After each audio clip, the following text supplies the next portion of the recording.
황다나 소설집 어미 마지막 편입니다.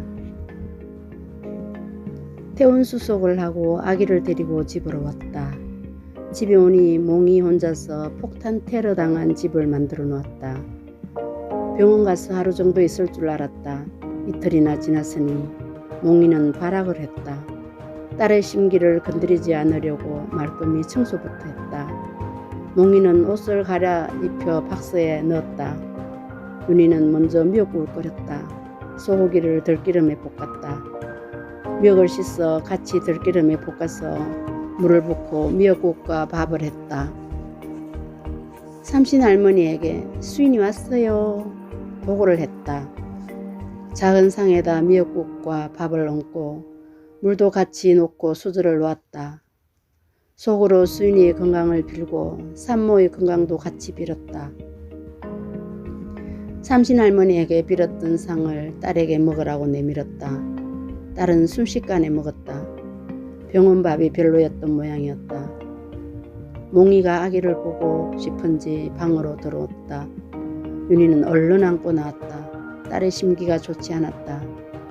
윤희는 몽이 교육을 시켰다. 몽이 아기 방에 못 들어오게 하이소. 이튿날부터 젖이 불어오르는데 아기는 잘 빨지를 못했다. 아기 낳는다고 진통을 겪었는데 이제 모유가 힘들어 산모가 고안을 제대로 할 수가 없었다. 딸과 몽이는 계속 싸웠다. 몽이가 혼자 있다가 사람이 많으니 안정이 되지 않았다. 아기 방에 들어가서 아기 냄새를 맡고 아기 가까이에 있었다. 딸은 몽이가 못마땅한 것이다. 방에 들어오는 몽이를 현관에 던져버렸다. 딸은 성질이 많이 났다. 옆에 있는 우유병을 몽이에게 던졌다. 우유병이 플라스틱으로 된 것이 아니고 유리로 되어 있었다. 우유병과 현관 바닥과 몽이 등을 직통으로 맞췄다. 윤희는 얼른 현관으로 나와봤다. 몽이가 이상했다. 털이 없는 아랫배 쪽이다. 유리가 박힌 것 같았다. 몽이를 안고 병원으로 뛰었다. 동물병원이 어디 있는지도 모르면서 여기저기 뛰어다녔다. 안고 있는 몽이는 아무 기척이 없었다. 여기저기 살피다 보니 병원이 보였다.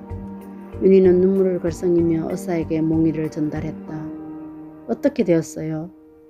몽이가 아기를 덮쳐서 딸이 우유병을 던졌어요. 등을 맞는 것 같았는데 털이 없는 배가 유리조각에 찔려 피가 납니다. 우유병이 산산조각이었어요. 유리가 박힌 것 아닌가요? 의사는 고개를 가동하며 이상하다는 눈치다. 심각합니다. 살려주세요. 몽이는 하루 정도 병원에 입원을 했다. 사위도 말은 하지 않았지만 몽이를 싫어하는 눈치였다. 몽이와 오래 있다가는 집안 분위기가 엉망이 될 것 같았다. 윤희는 생각을 했다. 빨리 시골에 내려가야 되겠다고 딸에게 말을 했다. 엄마 가면 안 됩니다. 몽이 때문에. 딸은 아기 낳는다고 만반의 준비를 해두었다. 다음날 중랑구 보건소에서 보내준 도우미 아줌마가 첫 출근을 하는지 딸의 아파트 주소를 상세히 물었다. 도우미는 나이가 지긋하고 곱상하게 생겼다. 스카프를 풀면서 오늘 밖에 추워요 하고는 옷방에서 옷을 갈아입고 나왔다. 보건소에서 교육받은 대로 청소와 아기에 대해서는 빠짐없이 잘 돌봐주었다. 양념 어디 있어요? 베란다 청소하는데 걸레 어디 있어요? 아기 목욕통은 어디 있습니까? 부엌에도 도우미가 일하기 편한 대로 바꾸었다. 윤희는 몽이 교육을 시켰다. 낯선 사람이 있으면 꼼짝하지 않고 박스 구석에 처박혀 있다. 보미와 새끼들의 추억을 하나씩 꺼내 웃었다.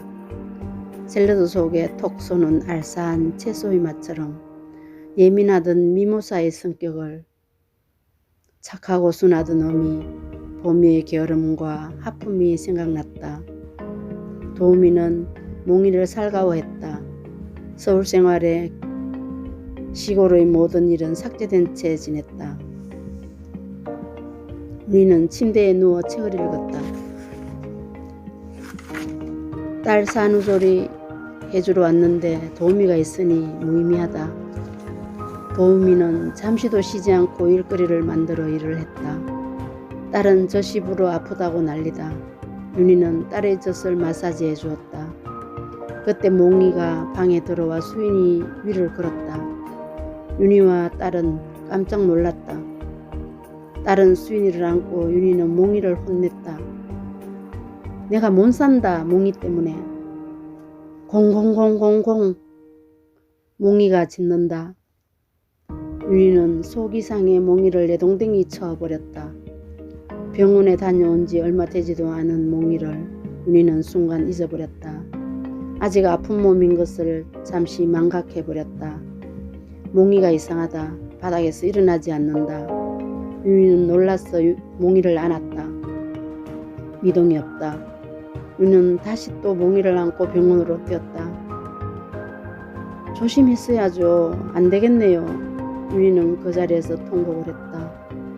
몽이를 데리고 온 실수가 예리한 유리조각처럼 출렁거리며 몸속을 찔렀다. 조선원에서 꿈꾸었던 것이 자꾸만 생각이 났다. 불길한 마음을 놓을 수 없었는데 결국 몽이를. 딸에게 전화해서 몽기가 안 되겠단다. 저번에 한두 군데 찔린 것이 아닌데 다행히 몽이가 잘 버텼단다. 그런데 그 자리에 충격이 가서 힘들게 되었어. 딸은 아무 말이 없었다. 울고 있었다. 그때서야 딸에게 조선원에서 꾼 꿈을 이야기를 주저리 늘어놓았다. 엄마 혼자서 걱정을 많이 했단다. 딸은 울면서 네네 대답만 했다. 윤희의 잘못된 선택으로 몽이를 장례식장으로 옮기게 되었다. 아침 혼잡하지 않았다. 몽이를 화장하고 가루를 통에 담아두었다. 봉화산 중턱에 몽이를 뿌려주었다. 윤희의 마음은 생사를 뜯어내는 것처럼 아팠다. 촘촘히 다가오는 시간은 암벽 낭떠러지로 추락하고 싶은 마음이었다. 아기 낳고 한 달 정도 딸을 위해 서울에서 머물려고 했다. 몽이도 그렇고 중랑구 보고소에서 나온 도우미가 있어서 윤희는 머물 이유가 없었다. 딸과 마지막 인사를 했다.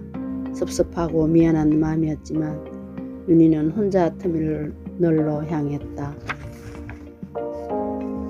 수인이가 우유를 많이 먹지 않는다고 딸은 걱정이 태산이다. 페이스톡이 울린다. 영상 속의 손녀가 방긋방긋 웃으며 손짓 날개를 핀다. 까꿍. 수인아 우유 잘 먹니? 수인이는 발버둥을 친다. 엄마 손가락을 빨며 잠투정을 한다. 쪽쪽이 없나? 쪽쪽이를 물고 자는 손녀의 편안한 얼굴을 뒤로하고 영상통화를 끊는다. 조금 있으니 카톡. 소리가 시끄럽다. 손녀가 팔을 벌리고 자는 모습이다. 자면서 교통지도 한다는 딸의 비유에 웃음이 터졌다. 재미있게 잘 키우는 딸을 보면서 괜한 걱정을 한다 싶으면서도 어느새 또 걱정을 하고 있는 윤희의 모습을 본다.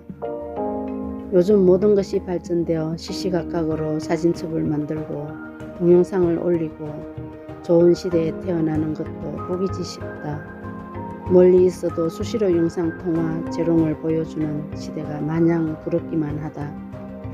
사유가 출장이 잦아지자 딸은 혼자 있기가 싫어서 친정으로 오고 싶어 했다. 멀리서 딸의 아우성 소리가 여기 시골까지 들린다. 딸은 엄마 말대로 첩첩산중이라고 한다. 초보 엄마는 다 힘들다고 했다. 아기가 순해서 다행이다. 아기는 잘 먹고 무럭무럭 자라고 있었다. 처음 아기를 낳았을 때는 걱정이었다. 지금은 제법 엄마 모습으로 자리를 잡아가는 듯하다. 보미가 언제 나왔는지 윤희를 따라 나왔다. 보미 새끼들은 어느 하늘 밑으로 시집 장가 가서 또 새끼를 낳고 눈가에 눈물 짓지 않을까. 보미는 먼저 간 몽이를 가슴에 묻고 다른 새끼들은 같은 하늘에서 숨쉬고 사는 것으로 만족을 느껴야 할 것이다. 모든 것이 돌고 도는 인생이다. 구미의 인생이라고 뾰족할 수가 있을까? 저 멀리 언덕, 사라져가는 차 소리에 꼬리를 흔든다.